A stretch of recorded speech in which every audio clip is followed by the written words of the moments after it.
So yan ang sinusunod nila. It's not without precedent ang pag-file nila ng anti-terrorism law. Yung mga sinabi ko ngayon, yun yung gusto nilang gawin. Kaya pinipilit nila na merong violation sa batas.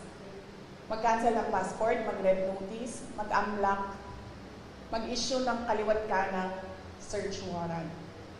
So, ibig sabihin, babalik pa rin tayo dun that this is clearly oppression and harassment for remarks that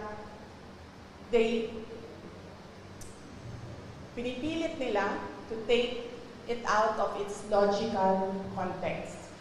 Abogado ako.